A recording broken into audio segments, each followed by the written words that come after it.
रास्ता रोक रहा है, कोई रास्ता बना रहा है। क्या भारतीय जनता पार्टी के लिए ये राजनीतिक चिंता का विषय है अगर मायावती उधर चली जाती हैं तो? नहीं ब्रिजेश जी, बिल्कुल हमारे लिए किसी भी तरह की चिंता का विषय नहीं है, क्योंकि मायावती जी पहले भी समाजवादी पार्टी के साथ मिलकर चुनाव उत्तर प्रदेश में लड़ चुकी हैं और कांग्रेस पार्टी के साथ समाजवादी पार्टी मिलकर लड़ चुकी है। आरएलडी उनके साथ पहले से ही है, तो हमारे लिए किसी भी तरह से चिंता का विषय नहीं है।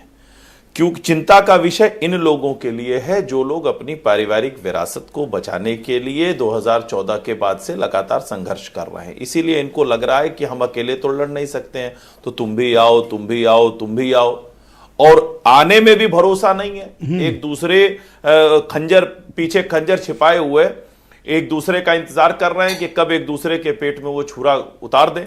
तो ये इसी वजह से इस तरह का कंफ्यूजन आपको दिख रहा है। लेकिन भारतीय जनता पार्टी पूरी तरह से अपनी योजनाओं, अपने कार्यक्रमों, अपने नेतृत्व पर विश्वास करते हुए जनता की सेवा कर रही है। और मैं आपको स्पष्ट बता दूं कि उत्तर प्रदेश में सभी 80 सीटों पर भारतीय जनता पार्टी और अपने सहयोगी दलों के साथ मिलकर जोरदार और जबरदस्त जीत हासिल करेगी। और एक चीज, ये 2019 है, उत्तर प्रदेश में क्या आपके पास एक तरफा वोटिंग है।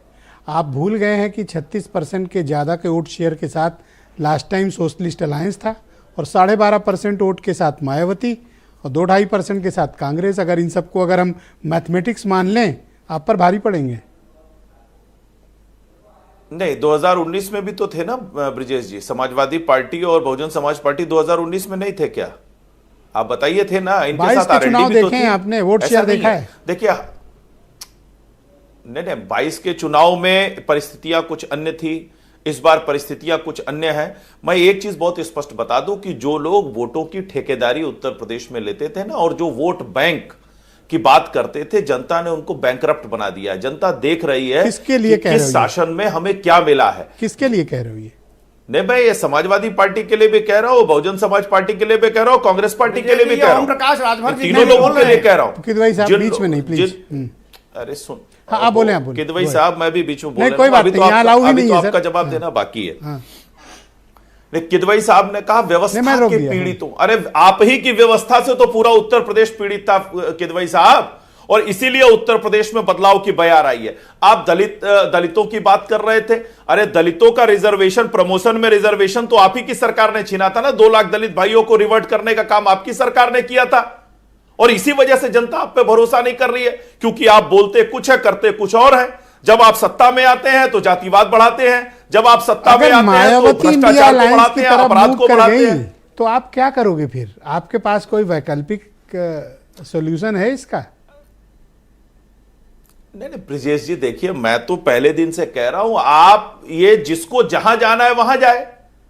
पूर्व में भी एक दूसरे के साथ आ जाके देख चुके हैं, फिर एक बार प्रयास कर लें। जिसे जैसे प्रयास कर रहा हो कर ले, फैसला तो जनता को करना है।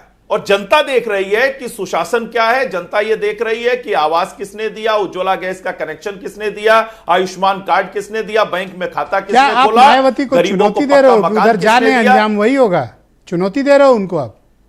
नहीं, राजनीति में किसी को कोई चुनौती नहीं दी जाती है। सभी लोग स्वच्छंद हैं, अपनी विचारधारा के अनुसार, अपने कार्यक्रमों के अनुसार, अपनी सुविधा के अनुसार गठबंधन चुनने के लिए। मायावती जी भी स्वतंत्र है, समाजवादी पार्टी भी स्वतंत्र है, कांग्रेस पार्टी भी स्वतंत्र है।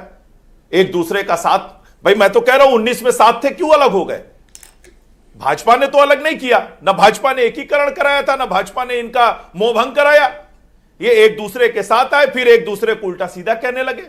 अभी कुछ दिनों पहले ही कांग्रेस और समाजवादी पार्टी एक दूसरे को गालियां दे रही थी, अब फिर से इंडी गठबंधन की बात हो रही है। अभी देखिए कितने दिन बाद फिर एक दूसरे को गालियां देंगे। और अभी फराज साहब कह रहे थे 2024 में हम इनको विपक्ष में। दरअसल समाजवादी पार्टी के लोगों को खुशफहमी और गलतफहमी का इस समय डबल डोज चढ़ा हुआ है। इसी चक्कर में ये लोग कुछ भी बोल जा रहे हैं और इनको समझ में नहीं आ रहा है। 2024 में जनता आपका अच्छे से हिसाब करेगी। अनिल यादव मेरे साथ मौजूद है, उत्तर